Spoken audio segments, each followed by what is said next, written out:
Gusto mo mag-siomai pero mahal ang siomai wrapper?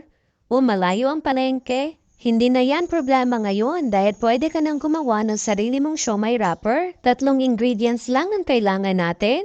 Kaya tara, umpisahan na natin dito sa ating mixing bowl. Maglagay lang ng 2 cups ng all-purpose flour at half cup plus 2 tablespoon ng hot water at konting asin. I-mix-mix lang natin para matunaw agad ang asin. Tsaka natin nilagay dito sa ating harina.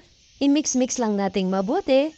Tsaka natin masahin. Malayo kasi ang palengke dito sa amin. Kaya kung gusto ko mag-siomai or mag-dumpling, gumagawa ako neto. Ayan po, masahin lang po nating mabuti ang ating dough. Pwede nyo rin po ito lagyan ng itlog. Magdagdag na lang po kayo ng harina at tubig. I-rest lang po natin itong ating dough ng 30 minutes. Takpan lang po natin ito ng tela or balutin natin ng cling wrap. Ganyan lang po.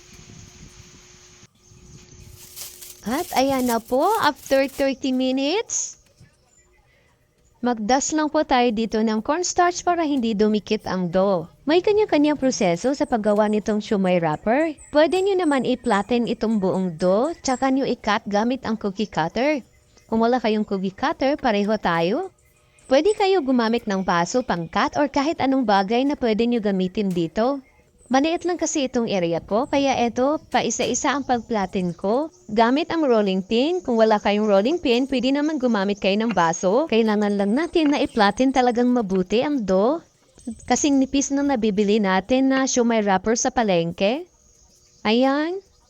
Ganito po kanipis. Gumamit lang po ako dito ng baso pang-cut. Yung mga excess na dough, basain nyo lang ng konti ang kamay at masahin ulit, pwede pa yun. At ayan po, may siomai wrapper na tayo at gawin lang natin ito sa lahat. Medyo marami ito, mapapalaban tayo dito. At ayan na po ang ating siomai, wonton, dumpling wrapper. Hindi nyo na kailangan bumili pa ng siomai wrapper, napakadali lang ito gawin. Ito po pala yung siomai wrapper na nabili ko sa palengke. Galing kasi sa freezer yan, kaya ganyan ang itsura.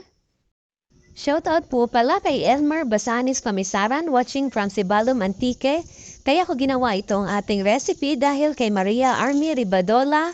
Gusto niya ng mulo wrapper recipe. Nasa comment box po sa baba ang ating ingredients para may masundan po kayo kung gusto niyo gayahin ng ating recipe. Hanggang sa susunod po!